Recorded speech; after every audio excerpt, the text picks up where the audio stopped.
बिस्मिल्लाहिर्रहमानिर्रहीम। तमाम यूट्यूब और फेसबुक पर हमें देखने वाले नाजरीन को खुश आमदीद और अस्सलामु अलैकुम। मैं हूं आपके साथ आपका होस्ट डॉक्टर इमरानुल हक। नाजरीन इकराम, समरी पहुंच चुकी है। ड्रामा जो है वो सब आप देख चुके हैं। ISPR ने जब फाइनली ये कहा तो हुकूमत ने इसको तस्लीम किया कि समरी आ गई है। 6 नाम भेजे गए हैं। अमूमी तौर पर 3 या 5 नाम जाते हैं, लेकिन इस दफ़ा 6 नाम हैं और इसका मतलब है कि जरदारी साहब भी गेम में कहीं ना कहीं प्रिवेल कर रहे हैं और पूरी तरह उनकी जो चॉइस है, गुजरांवाला के जो कोर कमांडर हैं वो उनकी चॉइस है।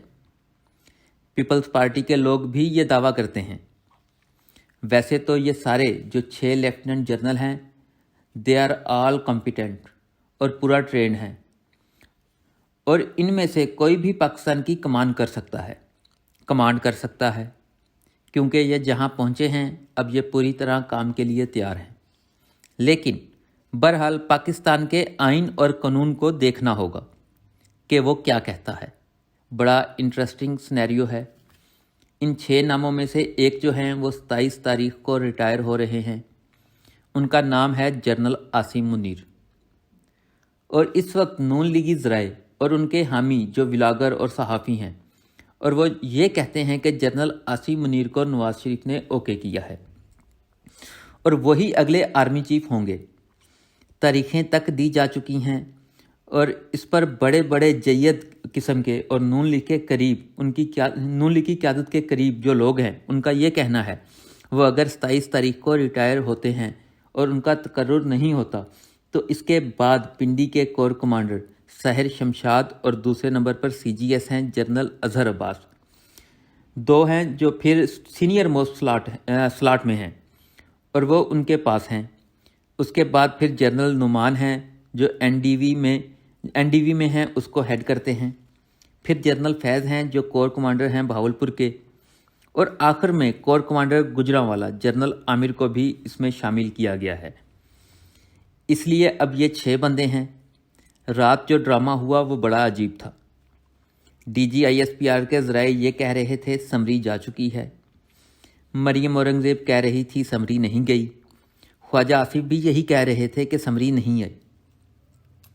फिर उसके बाद रिपोर्टर ने जब बार बार राब्ता किया तो DG ISPR जो उनका ऑफिशियल ट्विटर है उस पर उन्होंने डाला कि 6 नाम भेज दिए गए हैं मिनिस्ट्री ऑफ डिफेंस में और अब ये सावदीद हुकूमत की है कि वो इनमें से किनको आला ओहदों पर फाइज करती है। बड़ी ये हैरत की बात है। इट्स वेरी स्ट्रेंज कि वज़ीर दिफा ख्वाजा आसिफ हैं और ये नाम उन्हीं के पास आए। उन्होंने आगे वज़ीर आज़म हाउस को फॉरवर्ड करने थे, लेकिन वो ये कह रहे थे कि वज़ीर आज़म हाउस समरी मसूल ही नहीं हुई। कन्फ्यूजन क्यों क्रिएट किया गया? फिर ये बात भी चलवाई गई कि वज़ीर आज़म ने तुर्की का दौरा मनसूख कर दिया है, शायद इसको पोस्टपोन कर दिया है।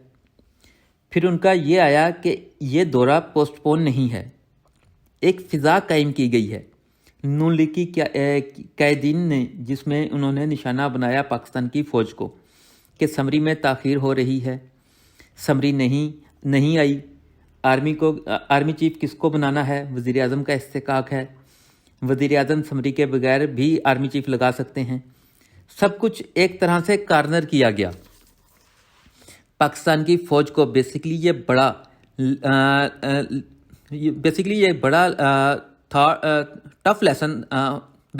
टफ लेसन होगा जनरल बाजवा के लिए। उन्होंने ये सारा निज़ाम खड़ा किया है। इस वक्त इसमें तो कोई शुबा नहीं है कि अगर पाकिस्तान की इस्टेब्लिशमेंट हुकूमत के साथ ना हो तो हुकूमत जो अपनी मेजॉरिटी है या जो हुकूमत में हैं उनको वो स्टेन नहीं कर सकते थे। तो जनरल बाजवा की वजह से ही बज़ाहिर ऑफिशियली तो वो इसको नहीं मानते, लेकिन ये हुकूमत कायम है। पंजाबी की कहावत है, हत्थां नाल दित्तियां गंढां दंदां नाल खोलनियां पैंदियां ने। इसका मतलब है कि अगर आप कुछ करेंगे तो उसके नतीजे भी आप ही भुगतेंगे। सबको पता है उनकी रिटायरमेंट से 4-5 दिन पहले उनकी फैमिली के टैक्स रिकॉर्ड किस तरह लीक किए गए। इस जर्नलिस्ट को जो जंग ग्रुप के बड़े नज़दीक हैं,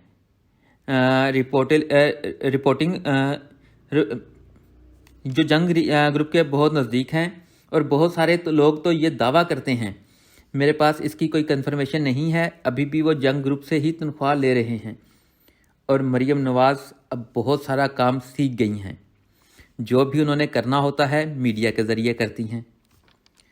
اور اس میں جیو یہ کوئی الزام تراشی نہیں ہے، ہم سب کو پتہ ہے کہ وہ کیا اس وقت رول ادا کر رہا ہے، اور ان کے جو بڑے بڑے صحافی ہیں در حقیقت ان کا رول کیا ہے۔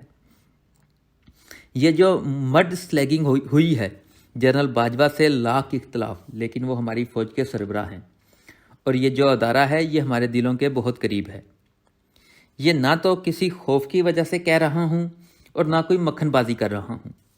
ہماری جو لائن آف ڈیفنس ہے وہ ہماری فوج ہے، اور پاکستان کی اکثریت جو ہے وہ اسی لیے خاموش ہے۔ اتنے واقعات ہوئے ہیں پچھلے 6-7 ماہ میں کہ بہت کچھ کہا جا سکتا تھا، لیکن نہ وہ کبھی کہا ہے اور نہ کبھی کہیں گے، اس لیے کہ یہ ادارہ ہمارا اپنا ہے۔ ہم نے تو یہی سنا ہے ہر ملک میں ایک فوج نے ضرور رہنا ہوتا ہے، اگر وہ آپ کی فوج نہیں ہوگی تو پھر دشمن کی فوج ہوگی۔